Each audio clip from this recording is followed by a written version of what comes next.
काफ़ी लंबा ही समय लग जाता है।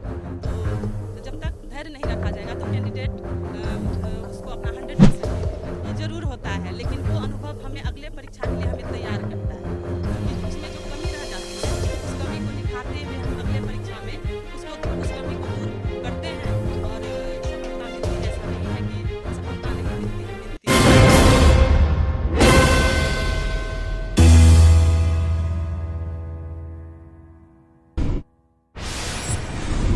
नमस्कार, मैं हूं मनीष। आप देख रहे हैं दी न्यूज़ 9X। दी न्यूज़ 9X में आप सभी का स्वागत है। बिहार में 64वां बीपीएससी का रिजल्ट आ चुका है। इसी क्रम में हमारे साथ एक हैं जिनसे हम सब कुछ जानेंगे, आखिर बीपीएससी की तैयारी कैसे की जाती है और इन्होंने कैसे बीपीएससी का एग्ज़ाम पास किया है। सबसे पहले आप अपने बारे में बताइए मैम। मेरा नाम शशि प्रिया है। मैं एक शिक्षिका हूँ। वर्तमान में मेरा चयन 64वीं बीपीएससी के लिए सप्लाई इंस्पेक्टर के पद पर हुआ है। ये सप्लाई इंस्पेक्टर क्या होता है? सप्लाई इंस्पेक्टर क्या होता है? ये आपूर्ति निरीक्षक का पद इस बार नया था 64वीं बीपीएससी में, उसी पद के लिए मेरा चयन हुआ है। तो ये चयन की प्रक्रिया कैसे होती है बीपीएससी में? बीपीएससी में चयन के लिए तो सबसे पहले इसके लिए प्रारंभिक परीक्षा होती है, और जब प्रारंभिक परीक्षा कोई प्रतिभागी उसमें सफल होते हैं तो उसके लिए मुख्य परीक्षा होती है। मुख्य परीक्षा में इसमें कुल जो होते हैं 2 जीएस पेपर होते हैं, एक हिंदी सामान्य हिंदी होती है और एक ऑप्शनल पेपर होता है। उसके बाद जब मुख्य परीक्षा में जब कैंडिडेट पास होते हैं तो उसका एक साक्षात्कार होता है लोक सेवा आयोग में, और उसके बाद फाइनल रिजल्ट घोषित किया जाता है। साक्षात्कार यानी इंटरव्यू होता है। इंटरव्यू। इंग्लिश पेपर नहीं होता है या होता है? इंग्लिश पेपर नहीं होता है। इंग्लिश नहीं होता है। कई लोगों को कन्फ्यूज़न होता है कि बीपीएससी में इंग्लिश होता है या नहीं होता है। ये कन्फ्यूज़न हमारी टीम के द्वारा भी था, लेकिन ये दूर किया जाता है कि बीपीएससी में इंग्लिश नहीं होता है। ऑप्शनल के रूप में है इंग्लिश लिटरेचर, लेकिन एक जो समान इंग्लिश होता है वैसा कोई पेपर नहीं। वैसा कुछ नहीं है। तो ये सफ़र कैसे शुरू हुआ? क्योंकि आपके हस्बैंड से जब हमारी बातचीत हुई तो पता चला कि 19 साल में आपकी शादी हो गई। ऐसा ही कुछ हुआ था। फिर बीपीएससी क्रैक किया आपने, या बीपीएससी कैसे निकाला आपने, ज़रा हमें भी बताइएगा। दिलचस्पी हो गई, हमें भी है और हमारे दर्शकों को भी है कि 19 साल में किसी लड़की की शादी होती है और आज वो ऑफिसर बनती हैं। आखिर कैसे, इसको दिलचस्पी से जानिएगा। सबसे पहले तो बचपन से ही मेरा रहा था, मेरा एक लक्ष्य था कि हम बीपीएससी क्वालिफाई करें, लेकिन कुछ परिस्थितियां ऐसी बनी कि मेरी शादी हो गई और उसके बाद पारिवारिक जिम्मेदारियां भी आई। उस बीच मैंने ग्रेजुएशन किया, फिर एमएससी किया। उसके बाद बच्चे थोड़े जब बड़े हुए तो मैंने बीपीएससी के लिए फिर से शुरू किया 2016 से।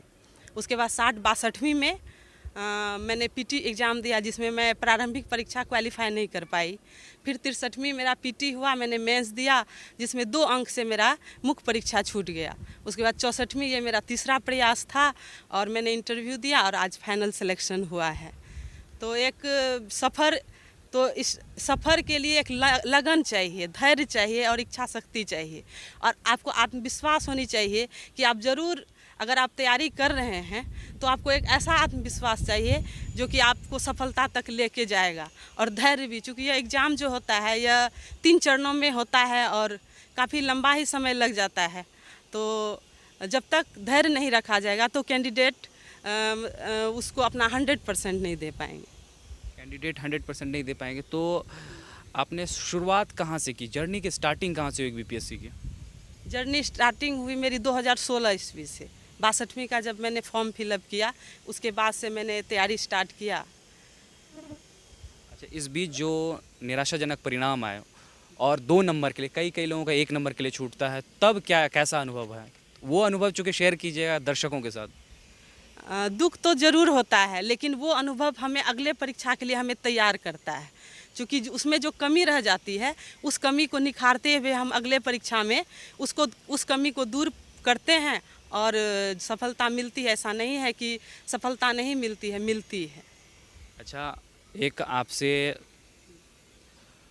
दर्शक के रूप में सवाल है, मेरा नहीं, दर्शक के रूप में, कि आप तो एक महिला हैं, घर भी चलाती हैं और काम पर भी जाते हैं। इस बीच पढ़ने का समय कब और कितना घंटे आप पढ़ते थे? पढ़ने का समय हमें निकालना पड़ता है। आप अपने जीवन में अनुशासन रखिए। जीवन में हर काम का एक समयबद्धता होनी चाहिए जीवन में, कि जो काम जिस समय अगर हम उसको निपटा लेते हैं उस काम में, तो हमारा जो अगला समय बचता है उसको मैंने यूज किया। जैसे कि स्कूल जाने के दरमियान मेरा स्कूल 30 किलोमीटर यहाँ से दूर है। जब भी मैं सफ़र करती थी बस में, तो उस समय का यूज मैं पेपर को पढ़ने में लगाती थी, जो भी हो जाता था तो उसका मुझे बेनिफिट मिलता था। एक जो होता है कि मैंने पेपर पढ़ लिया तो वो काम एक समाप्त हो जाता है। उसके बाद स्कूल में भी जितनी घंटी होती थी, मेरी घंटी लेने के बाद जो लीजर समय बच जाता है या टिफ़िन का समय जो बच जाता है, उस समय भी मैंने पढ़ाई की है। उस समय भी पढ़ाई की हाँ, है। उस समय भी पढ़ाई की है। अच्छा, बीपीएससी के जो बच्चे तैयारी करना चाहते हैं वे लोग कितनी घंटे पढ़ाई करें? ये प्रत्येक कैंडिडेट पर निर्भर करता है कि वो चीज़ों को कैसे समझते हैं और कैसे उसको करते हैं। मैंने 3 से 4 घंटे पढ़ाई की है। 3 से 4 घंटे। हाँ, 4 घंटे पढ़ाई की है इसके लिए।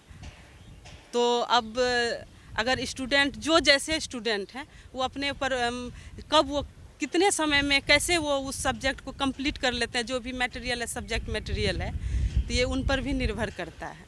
अच्छा, जब आपके हस्बैंड से हमारी बातचीत हो रही थी कि उन्होंने कहा कि आप पढ़ाई के लिए सोशल मीडिया का उपयोग ज़्यादा करते थे, वो क्या था? हाँ, सोशल मीडिया का भी हम उपयोग करते थे।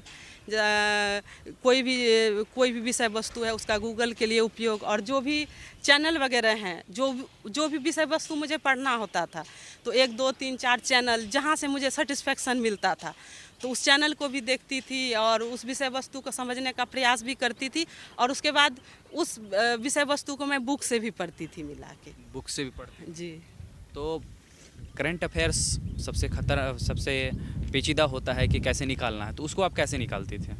इसके लिए तो हम पीडी प्रतियोगिता दर्पण और जो भी करंट डेली वाइज होता था उसको मैं देख लेती थी। पेपर मैं रेगुलर पढ़ती थी।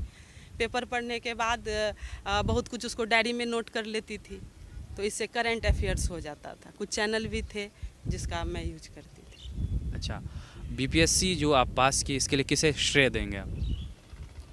बीपीएससी का श्रेय किसी एक पर नहीं जाता। ऐसा नहीं है कि सिर्फ मैंने मेहनत किया तो मुझे ही श्रेय जाना चाहिए। इसमें परिवार, ईश्वर, अपने माता पिता का आशीर्वाद सब चाहिए। जब तक आपको परिवार का सहयोग नहीं मिलता है तब तक आप किसी मतलब बड़े मुकाम को हासिल नहीं कर पाते हैं। तो मुझे भी अपने परिवार, अपने पति, सास ससुर, माता पिता सभी का सहयोग मिला, तब मैं यहाँ तक आज पहुँची। यानी कि ये पूरे परिवार का सहयोग आपको मिला। और मैं ये कहना चाहूँगी, जो भी शादीशुदा महिलाएं हैं तो उनके सास ससुर या उनकी जो फैमिली है, अगर वैसी हैं जो शादी करके घर में बहू आती हैं, अगर उसमें वैसी क्वालिटी है कि वो कुछ कर सकती हैं, तो उनको पढ़ाएं आगे, उन पर ध्यान दें, उनका सहयोग करें ताकि सफ़र आसान हो। ऐसा नहीं है, बहुत सारी ऐसी लड़कियां हैं जो कि करना बहुत कुछ चाहती हैं लेकिन सहयोग के वजह से वो कर नहीं पाती हैं। मैंने बहुत सारी ऐसी लड़कियों से मिला है और समझा इन बातों को, तो मैंने समझाया भी है बहुत सारे गार्जियंस को। यानी कि ऐसे लोगों से भी आप मिली हैं। हाँ। तो जो कि शादी होने के बाद किन किन परिस्थितियों से गुजरना पड़ता है, आपने वो देखा है। और जी। तो ऐसा कोई मोमेंट बताइएगा जब आपके जीवन में ऐसी परेशानी आई होगी। एक परेशानी तो नहीं ही कहा जा सकता है, जीवन में छोटी मोटी परेशानियाँ आती ही रहती है। तो और सबके जीवन की परेशानी अलग अलग होती है। तो मेरे भी जीवन की परेशानी थी कि मेरा स्कूल दूर था, मुझे 30 किलोमीटर रोज़ अप एंड डाउन करके मुझे जाना पड़ता था। घरेलू जिम्मेदारियाँ थी, बच्चे थे, तो छोटी मोटी परेशानियाँ आती ही रहती थी, लेकिन उसके बीच मैंने समय निकाला अपनी पढ़ाई के लिए। अच्छा, ग्रेजुएशन किस विषय से किया था आपने? मैंने जूलॉजी से ग्रेजुएशन किया था। जूलॉजी, ये सब्जेक्ट होता क्या है? ये जंतु विज्ञान है, इसमें जंतुओं का अध्ययन किया जाता है। यानी बायो के अंदर में ही? हाँ, बायो के अंदर 2 विषय आते हैं, एक बॉटनी और एक जूलॉजी। बॉटनी में पेड़ पौधे का अध्ययन किया जाता है और जूलॉजी में जीव जंतुओं का अध्ययन किया जाता है। तो शिक्षिका भी आप जूलॉजी की ही थी कि बायो की थी? मैं विज्ञान शिक्षिका थी, चूँकि मेरा सिलेक्शन जो हुआ था टीईटी के माध्यम से 6 to 8 के लिए हुआ था और विज्ञान विषय में पढ़ाती थी। दी न्यूज़ 9X के दर्शक छात्र वर्ग से हैं, तो ऐसे में आप छात्रों को कौन सा ऐसा सुझाव दीजिएगा जो कि वे लोग बीपीएससी जल्दी से जल्दी निकाल सके, या बीपीएससी ही नहीं बल्कि पीसीएस एग्ज़ाम जो भी आते हैं। जी। आगामी जो छात्र हैं उससे मेरा कहना है कि लगन, कड़ी मेहनत और धैर्य बनाए रखें। जो भी आपका आपका जो सब्जेक्ट है उस पर केंद्रित रहें और अपने जीवन में अनुशासन रखें कि मुझे क्या करना है, और लक्ष्य पर अगर आप केंद्रित रहेंगे तो एक दिन सफलता ज़रूर आपको मिलेगी। सफलता के श्रेय में कोई टीचर हैं या फिर स्वयं से ही मेहनत किया? नहीं, मुझे एक शिक्षक का सहयोग मिला था, उनके मार्गदर्शन में ही मैंने ये तैयारी किया था। उनका नाम गोपाल नंदन है और उन्होंने ही मुझे पीटी से मेंस तक, इंटरव्यू तक उन्होंने मुझे सहयोग किया और मेरा अच्छे से मार्गदर्शन किया और आज मैं यहाँ तक पहुँच पाई हूँ। अच्छा, इंटरव्यू देने के दौरान किसी दिक्कत का भी सामना करना पड़ा था? जी नहीं, कोई दिक्कत का मुझे सामना नहीं करना पड़ा था और काफ़ी बोर्ड का जो रवैया था बिल्कुल सहयोगात्मक था। सहयोगात्मक था।